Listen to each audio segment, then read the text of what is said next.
I picked that topic out of survival mode. Okay. I gotta pick something. You just gotta pick something. Let me do it. Yes, so you I didn't had know no that's what you was previous gonna do. history of even reading comic books. Got you. I was like okay. you. I was like, I didn't know anything about the industry, and that's actually why I wrote that first book, because I wanted to learn about the industry. So I pieced together the timeline for Black people in comics, and then from there, it just, once you are known for something, it don't go away. That's why when people want to go viral on social media, you better go viral for the right thing, because it's not going to go away. I'm on a mission for maze, no matter how long it's gonna take. I could just see it already. Give me that new Benz or the Wraith. Watching my own back where I'm from, it was never safe. Yeah. Need 100 M's up in the safe. Last chance, life a movie. Roll another one and get baked. Mix the underwealth with the Gucci. Yeah, you know when I get up in it. I promise you gon' catch feelings. All you gotta do is hold it down. I told you I'ma kill his niggas. They telling me. What's going on, everybody? Welcome to another episode of Between the Lines podcast. Marquise here, your host. Right, if this is your first time tuning in, I appreciate you. Please be sure to like, comment, and subscribe to the channel. Go back and check out the entire season 1 on all audio streaming platforms, on YouTube. Right, but if you're a returning viewer, listener, subscriber, all of that good stuff, I appreciate you for tuning in. This is now season 2, and we have an amazing guest, Dr. Sheena Howard. First of all, before we even get into anything, I just want to say thank you. I know you are very busy, occupied. You have a lot of things going on, but you made time to, get on the show. Yes. And, for trusting me and allowing me to just kind of come into your space. So I appreciate you, first and foremost. But I want you to do the honors. Just please go ahead and let the people know who you are, what you do, and we'll dive right into the conversation. Yes, for sure. So my name is Dr. Sheena Howard. I am a professor, a writer, and a creative entrepreneur. I love it. And real quick, so I know one thing I do know is that you are very decorated. You have so many things that you do. You've been awarded so many things. Talk to us real quick about some of the accolades and recognition awards that you've received and things like that. So I wrote my first book coming out of Howard University. That was based on my dissertation, and the book is called Black Comics, Politics of Race and Representation. And that book ended up winning an Eisner Award, which is the highest award that you can win in the comics industry. And I became the first Black woman to ever win an Eisner Award. And, since then, my career has just blossomed and grown, and I've been able to find my path and really use all of my skills, right? I love that. And it's kind of crazy because when you say, the first Black, I read it, and I think you're the first Black woman to win that award, right? And I think when you're ever, the first Black to win something, I think that's kind of that's dope. Yeah. You know what I mean? That's super dope. So how did that make you feel to kind of get recognized for your work, especially being the first Black person to win that prestigious award? Yeah, so I was surprised. They give this award at San Diego Comic-Con, so that's the big Comic-Con where you see all the celebrities and stuff. And honestly, I didn't expect to win. I was just on I'm just happy to be nominated. So when we won the award, I was kind of speechless. Like, if there's any video out there of my speech, I didn't say anything. I was just crying. You were just crying. Because I really wrote that book just because there weren't any books that talked about the history of Black people's contributions to comics. And I'm like, this is wrong. So I didn't write that book even wanting to win any awards. I was really pure intentions. I was curious about the history of Black comics, and the book didn't exist. And so it was really pure intentions. So where did your so for myself, I'm sure we probably gonna have some viewers and listeners that's very into comics, but I'm learning about this, right? I love comics, especially Marvel, DC, look at all of those things. I'm not a historian on it. Right. I don't know too much about it, but I'm very intrigued to be in this space because I know I'm gonna learn something. So but for you, where did the intro to comics come from? What made you choose to be a writer, to be an author, to want to do comics? Where did that passion come from? Because you don't see a lot of those, these days, honestly, but to kind of see you on the forefront and really being proud of your work, where did that stem from? How did you get into it? So what happened was, I was really young when I started my PhD program. So I was 23 when I started my PhD program. So I'm in the room with 30-year-olds. Yeah, that's young. And when I got to Howard, they're like, hey, you have to write this dissertation in a couple years. And you need to know what your topic is going to be. And I didn't know. So I just started looking around, what am I reading? What am I consuming right now that I actually like? And I happened to be reading the Boondocks comic strip. So a lot of people know the Boondocks animated show. But before that, it was actually a comic strip by Aaron Magruder. Okay, so was that before the show? Yes. Okay, comic before the strip show. was first. Okay, it was first. Yeah, Okay, got it. and it was really popular. It was like nationally syndicated, which a lot of black people that have comic strips weren't able to get nationally syndicated, but he was.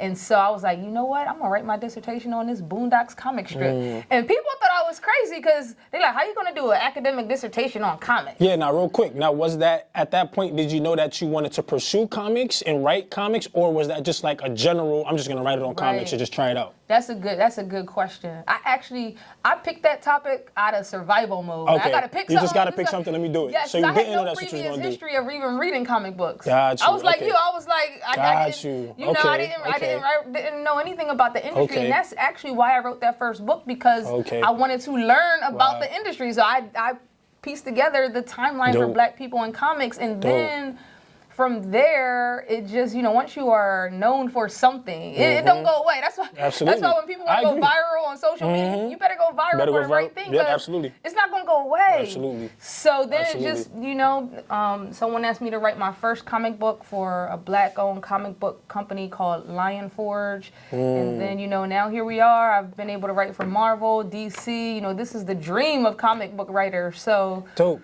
So as for comics specifically, right? I think storytelling is the biggest thing. Yeah. Especially when it comes to comics, cartoons and things of that sort. But for you, what do you say, how can I say this? How do you find a way to, to storytell with your comics, right? Where do your ideas come from when you're doing comic books? You know what I mean? Because, you think of the younger population and generations and stuff like that. This is, to me, I think it's catered more towards them, but you also have adults that, that are fans of comics. So, for you, where does your ideas come from to, write comics? When you go to these comic conventions, like New York Comic-Con, San Diego Comic-Con, it's a bunch of adults, yo. I believe it. I believe it, yo. You ain't telling me nothing. For me, just for context, I write comic books, but I also write nonfiction. Got you. I also it's a write mixture. Fiction. I also write novels. I've written film. I've written songs. So, I'm writing a stage play right now. Wow, so for me, the mechanics of storytelling are all the same, right? There are formulas to it. There are 3 act structures, and it's just applying those different rules to all of these different mediums. So, for me, almost everything is storytelling. I love it. What do you think is, for you, is it, before you even got into comics, it's kind of did you even envision, being the type of writer that you are today, though? No. the way you're creative, the way you're kind of relating to your audience, the way people are supporting your books and your work. Yeah. Did you ever envision that would be where you know what I mean? No, I didn't. And for me, that's a question that I have some regrets, because I spent 9 years in school because I got a PhD. So it's basically a decade in school. Right.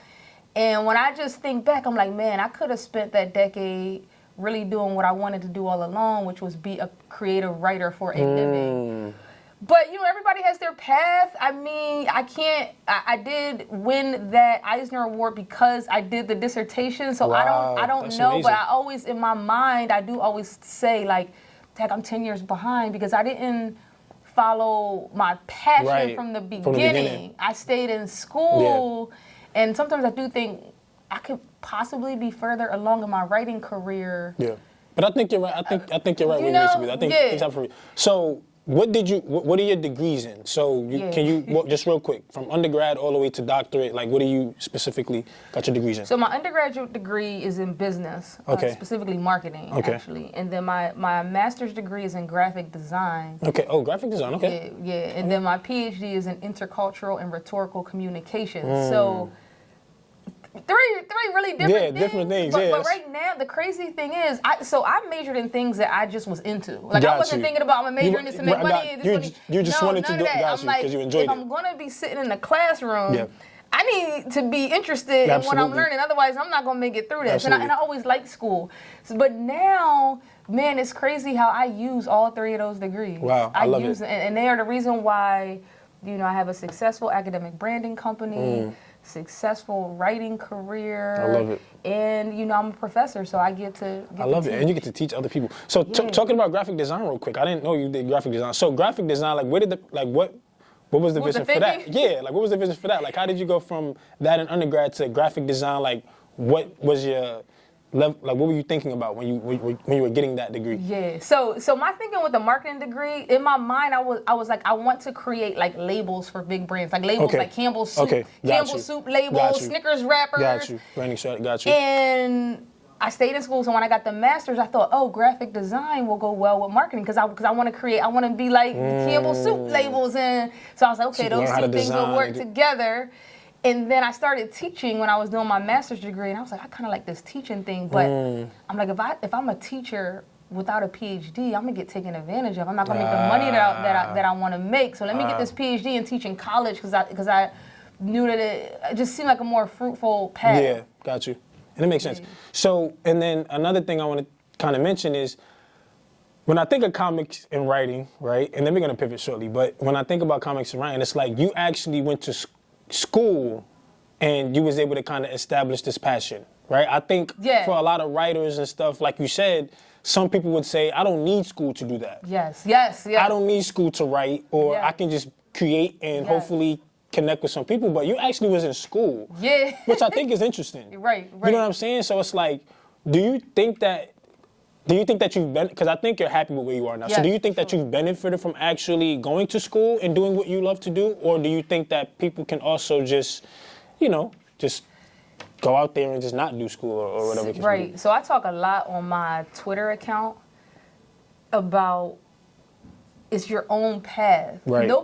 So if a comic book writer is like, Sheena, how do you write for Marvel and DC? Yeah. Right? Because that's the highest level. That's the highest level, absolutely. I told him, here is my path, but it's not a path. You can't. There's no 9-step system. Yeah.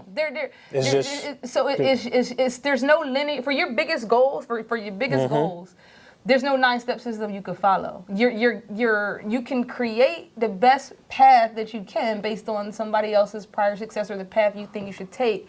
But at the end of the day, you don't know if that's going to end up getting you on, I don't know, The Breakfast Club or whatever your biggest goals are. So for me, the path that I ended up taking, ended with an amazing result. What do you say is your biggest project, right, that you are I mean, I know that you're invested into all of your work, right? Yeah. But what is that one project that you just felt emotionally attached to, like you just love it, you had a great time writing it? Like, what's that one project that you just... So there's a project right now that I'm writing that I can't really talk about that much, but last year I wrote a graphic novel for DMC, from Run DMC. I wrote this graphic novel, and now I'm writing something else for him that I'll finish this year, which is super big. So it'll probably end up being the biggest thing I've ever written. And it's great when you can write for somebody who's also an amazing person. Oh, right? wow. Some clients can actually be toxic. You got to fire the client, right? I don't want to write for you no more. Yeah, because I write books for CEOs. I write books for celebrities, and so I would say right now, that's the biggest thing that has me the most excited. And I write for people that have a mission that's aligned. I love it. People come to me to write books all the time, and I'm like, our missions are not aligned, so I can't write your book. I don't care if it's a $40,000, $50,000, $60,000 check. I love that. Okay, so now this kind of changes the subject real quick. So I love how you said that it kind of aligns with your vision, your purpose, your goals, and everything that you want to do.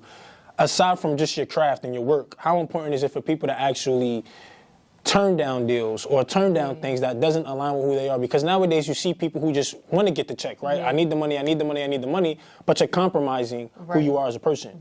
Right? But for you obviously know that I don't care how much money I'm getting. If it doesn't align with who I am as a human, as a woman, I can't do it. So what's your message just to people that are watching and listening to just like kind of be true to you and don't allow like that pressure of money and opportunity and exposure to kind of compromise who you really are, who you're meant to be? In my experience, when you turn down work that is not in alignment, you actually end up making more money. And that's real hard to believe when you are trying to make it and don't have money. You don't feel like you can afford to turn down a job. But when I just look back at my career, when I've even turn down low-paying Mm-hmm. opportunities that are not paying me what I'm actually worth. It ends up resulting in actually multiplying my income because I waited for the job that was actually paying me what I am worth, and it's a better opportunity. Wow. Because it's nothing worse than doing work for clients and you're kind of in that network of people that don't want to pay you what you're worth, right? Because you get into their network and now they're recommending you to friends that also don't want to pay you what you're worth. So you kind of get stuck in that where, you know, in my experience, if you do quality work for a specific type of client and you get into that network, they'll tell their friends about you, and then you can start charging those premium rates, especially if you over-deliver. If you have a specific brand, you can charge more. So now you're saying, who did you enjoy working with the most? Like, if you could think back on the project that you did. Now, obviously, I know you just mentioned the DMC one, that, you know, obviously it might be your biggest project, meaning in terms of your work, but who did you enjoy, like, in the past? Like, if you wrote for somebody or these companies or whatever, who did you enjoy really working with the most in terms of they actually valued you, your craft, your expertise, you know, all the work that you've put in? Like, if you could think back to a time, like, where did you feel most comfortable? I wrote a graphic novel for a company called Prison Yoga Project. Shout out to them. Yeah, and their whole thing is teaching young people in the criminal system how to use yoga to be liberated. Interesting. And that's in alignment with what I do. And they were very respectful of, hey, we want to pay you what you're worth. Like, even if we jump on a call with you, we're going to pay you that time for that 1 hour consultation call, that kind of thing. And so that's what I mean about quality clients, because they'll recommend me to other people that have the same mindset. So I enjoyed working with them. But there's a lot of people that I work with that I've really enjoyed. But I also enjoy writing for myself. Of course. Because absolutely, the parameters are only mine. Exactly. You don't got to worry about the set. And just for context, like, I've published a book a year every year since 2014. So I've read that. Yes. That's very dope. If you think about the things that I've written for clients, CEOs, celebrities, I mean, that number just triples. So, but I would say it's you know, I've had great clients, but I do like writing my own stuff. Because you can express yourself how you want. Yeah. So in 2014, you did write this book, and I'm looking at it now. You published Black Queer, Identity Matrix, and Critical Articulations of Race, Gender, and Sexual Orientation. Yeah. And you had a character, is this the same book? You had a character that had Down syndrome. Is that same book? No. Or is that two different books? Those first two books that you mentioned are nonfiction books. Got you, And then that comic book is called Superb, and the superhero of that comic book has Down syndrome. Okay, so we'll get to the Superb one second. Let's talk about the one with the sexual orientation. Yes. I think that's, you know, very big. You know, I didn't read it yet, and I'm definitely gonna read it and you know, check it out, because I think that's dope how you even, you know, incorporated that type of conversation into, you know, your work. Because I think especially nowadays, I don't know, even though this was back in 2014, I think even though nowadays, you know, sexual orientation and preference is much more of a topic. You know what I mean? So for you, why was it important for you to put that book out? Right? Like, what made you say, you know what, I'm gonna kind of go against the status quo and throw this in there? Because you look at, and this is just my perspective, you know what I mean? I'm always honest and just always speak about what I think about. I think today, like, you look at these cartoons and these comics and these shows, they're trying to incorporate so much more of the LGBTQ and, you know, making people know that it's okay to be who you are. But you did this in 2014, so, like, was that a part of your vision to, like, kind of push that more of be you and open up more? So everything I write is about challenging the status quo. I love it. Or helping other people tell their stories that will challenge the status quo. I think that on the other side of challenging the status quo is where success is. And status quo it could be the status quo of your relationship, it could be the status quo of your family dynamic, it could be the status quo of your classroom.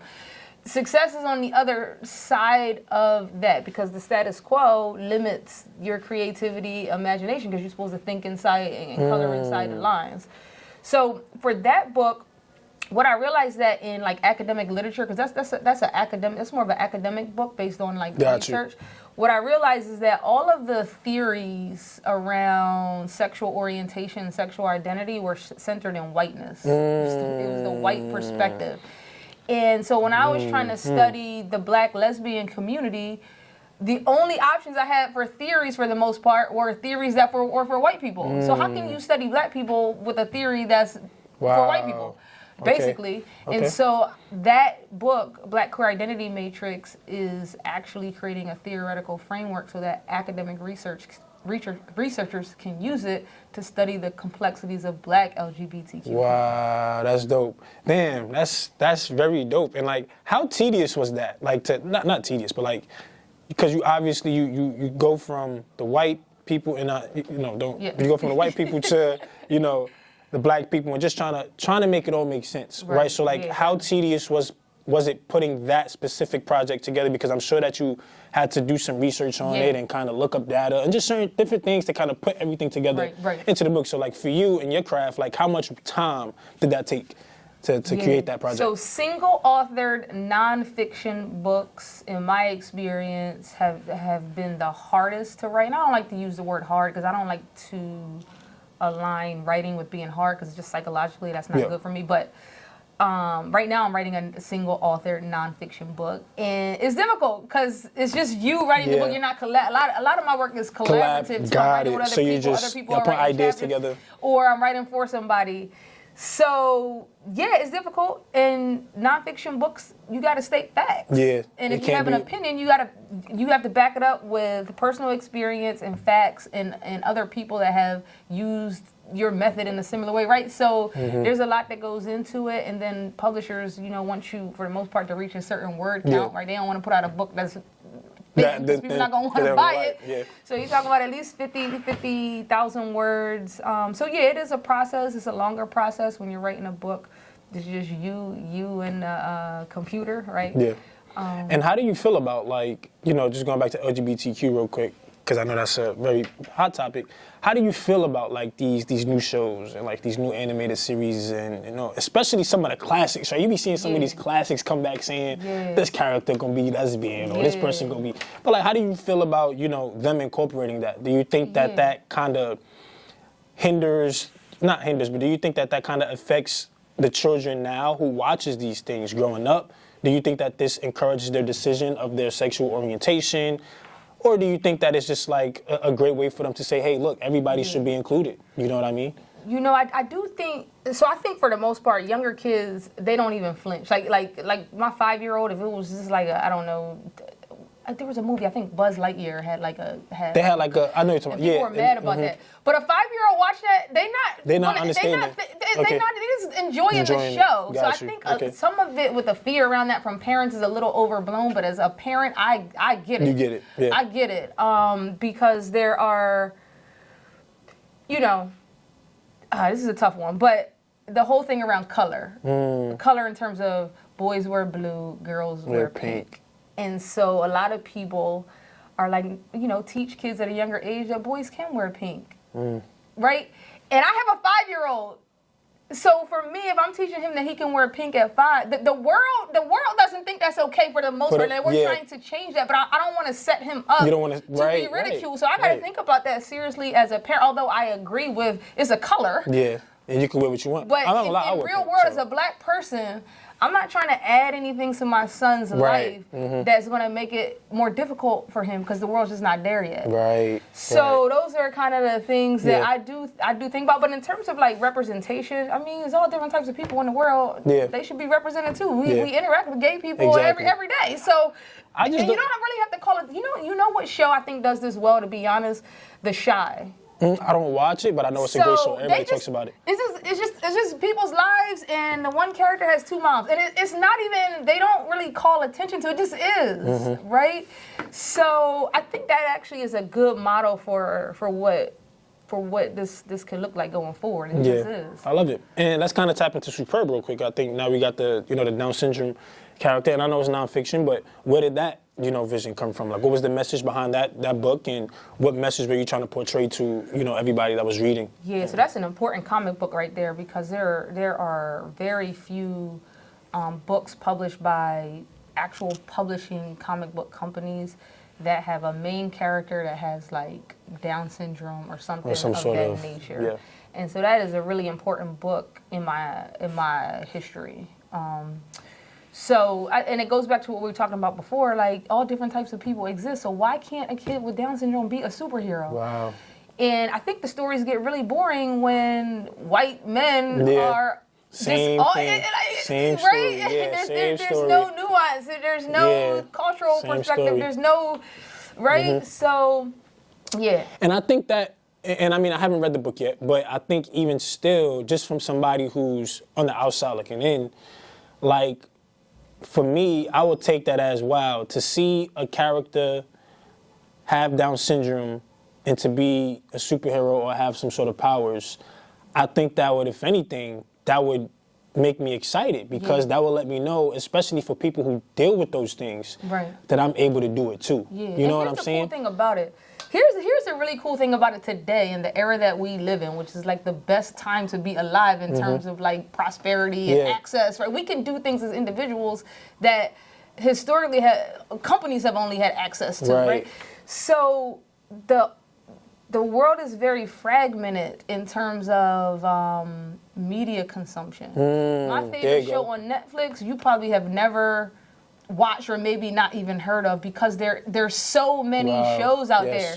And so a comic book with a superhero with Down syndrome, you might not be the target audience for, but there's over 1 billion people in the world. Agreed. So you only really need a small population to really vibe with that thing, and you can make 6 figures off that thing by focusing on that target audience. But it hasn't always been like this. Like back when, I don't know, shows like MASH, right? Everybody watched that show because there weren't enough options. So I think that's the beautiful thing about representation too. Hey, if you don't want to watch The Shy because the boy got 2 moms, you don't have to watch it. You got so many other choices, and that's okay. And that show can still survive. Absolutely. Because there's so many other people that it's fragmented, and you can find your people. Yeah. So what was your favorite comic growing up? Like, were you because I know you say you didn't always watch comics, but like, what's your favorite, if you had to choose, like your favorite comic or like your favorite cartoon? Or that's not something that a lot of black people or black women can say, because obviously, like everything else, they make it extra challenging for us. So it really is a special place to be, and I'm privileged to be a professor. I mean, if I had it my way, and the path that I'm on is to be a full-time writer, right? I could do that now. Yeah. I could leave my job as a professor now. But you just it's your heart. But I wanna, you know, there's sequencing involved in making certain decisions. So you get the Eisner Award. Right? Yes. The Eisner Award, which makes you the first black woman to ever receive that honor. Yes. And then you kind of, fast forward, talk about you being at the highest level in your college and teaching career. Yeah. So obviously there's a lot of achievement there. Yeah. There's a lot of first, there's a lot of, top, there's a lot of, how do you handle that, right? You know what I mean? Like, how do you, take that in? Because there's some people who can be there, but they don't have it all together. But for you seem like you handle it so well. You're very humble and calm and chill about it. Like, how do you deal with that, especially in a society where it's like, if I'm top dog, I'm gonna go out there and talk about it and rant about it. But you, in a time like today, you're very, humble about your accomplishments and your endeavor. So how do you keep yourself level-headed and really kind of just hone in on all of that, work? First, I think actually being humble is a detriment to myself. And I'm starting to see that now. Because when you operating at a certain level, sometimes being humble, you actually drop down a level trying to be humble, trying to act like you're not better than what somebody, you are. But sometimes you just are the best.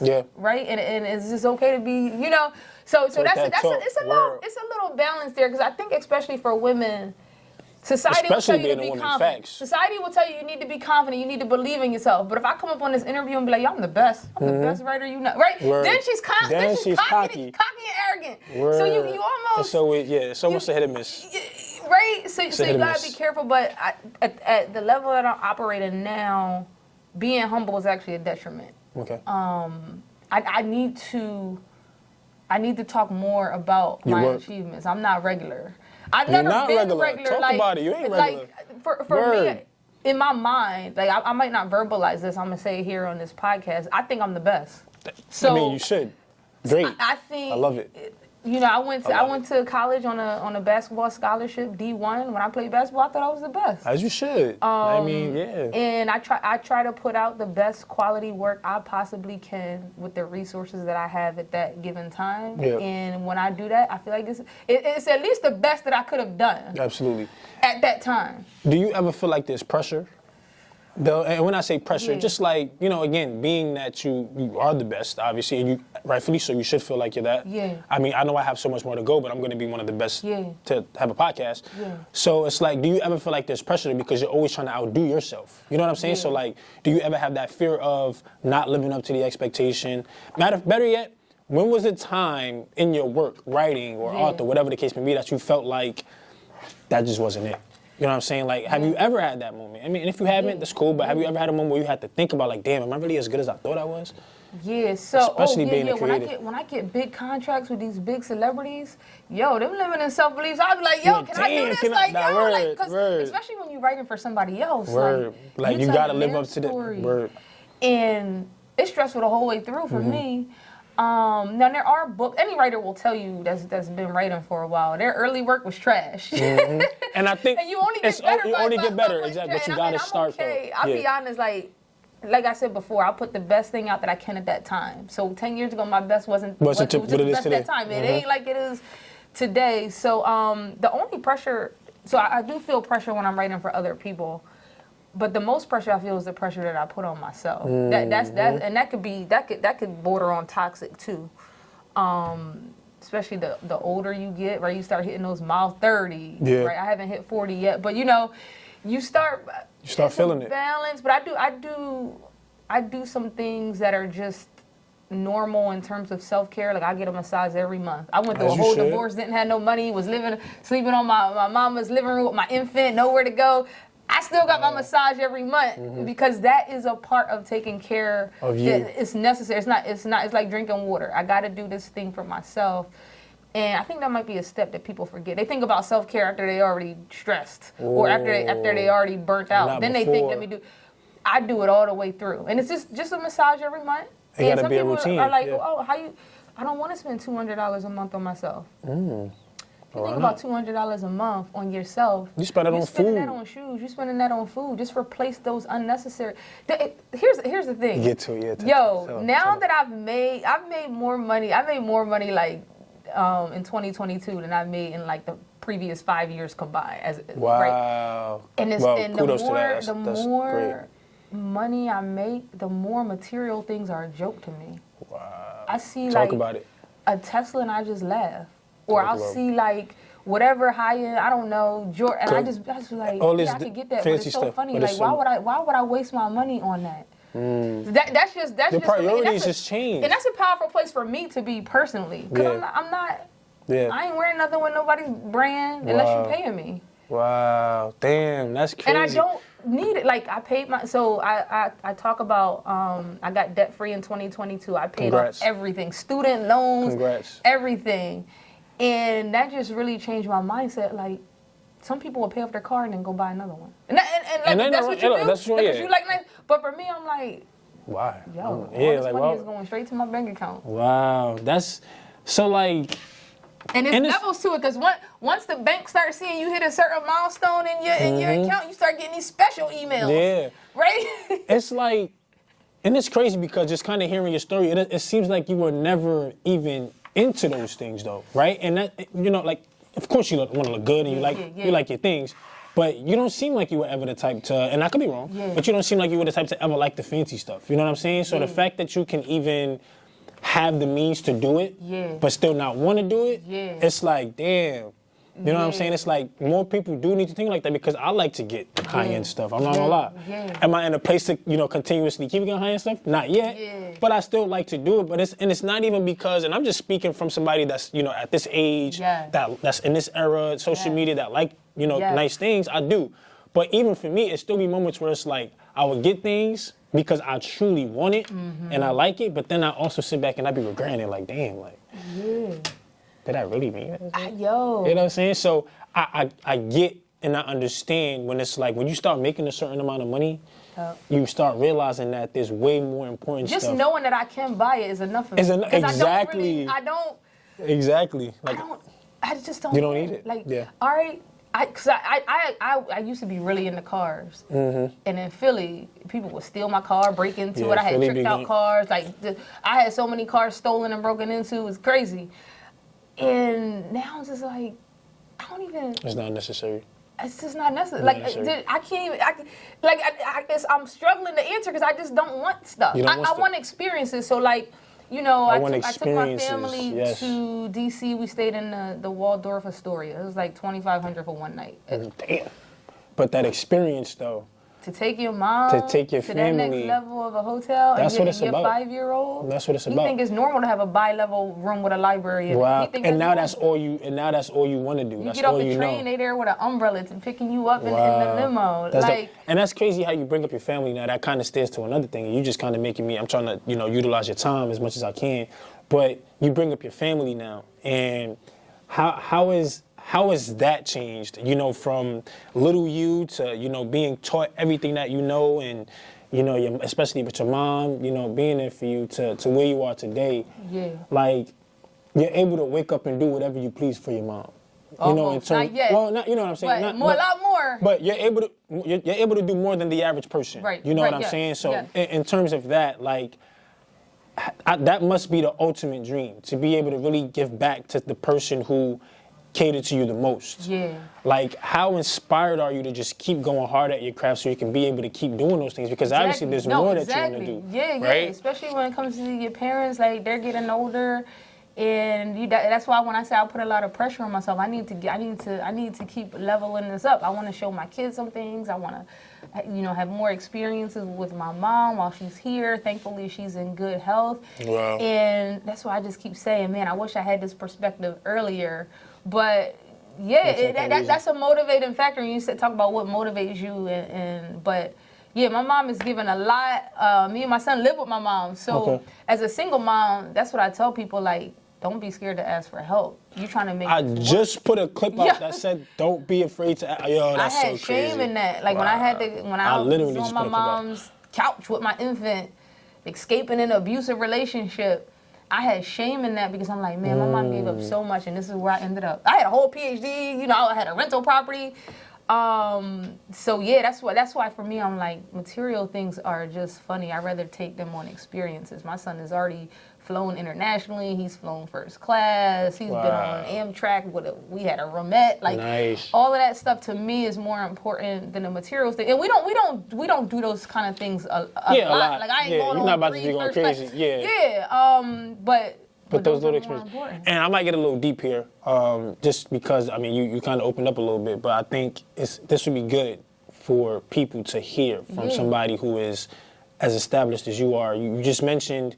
The relationship that you're in, abusive. I'm not trying to get too deep into it, but as a woman, right? Like, wherever you were I'm not sure how long ago it was, but however long ago that was, with where you were in your life at that time, in terms of your career and your work, how were you able to persevere through that time? You know what I mean? Because I feel like there's going to be somebody listening, boy, girl, whoever, that might be going through something, whether it be relationship or whatever the case may be, that has so much promise, but it's that one thing that's kind of hindering them a little bit. So for you, like, how are you able to kind of just persevere through that, if you're willing to just open up about that a little bit and just kind of talk to the people? I have a TED Talk called 3 Truths of Self-Empowerment That Will Set You Free. And I literally talk about my journey from going from where I was, sleeping on my mom's couch, to, where I ended up.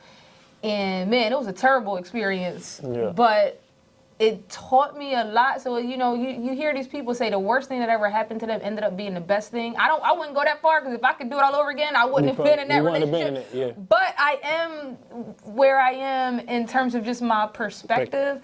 The way you think. When if you haven't gone through crisis yet, you will, because it's just a part of life. It might look like an abusive relationship. It might look like a parent. Whatever it is.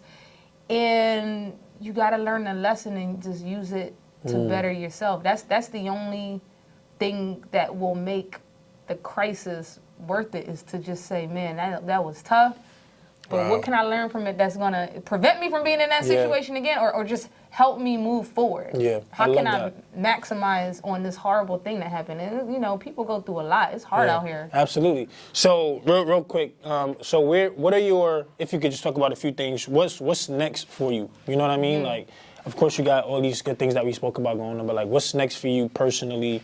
Like, you know, what are some of the things that you're looking forward to in 2023?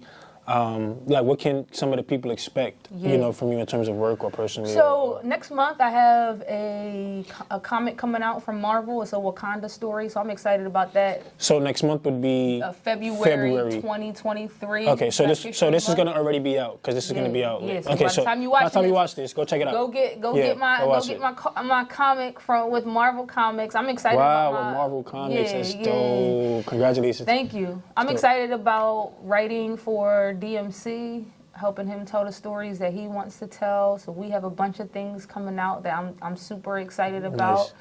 And I have a book that I wrote with the CEO of Black Girl Ventures. And if you don't know what Black Girl Ventures is about, please look it up.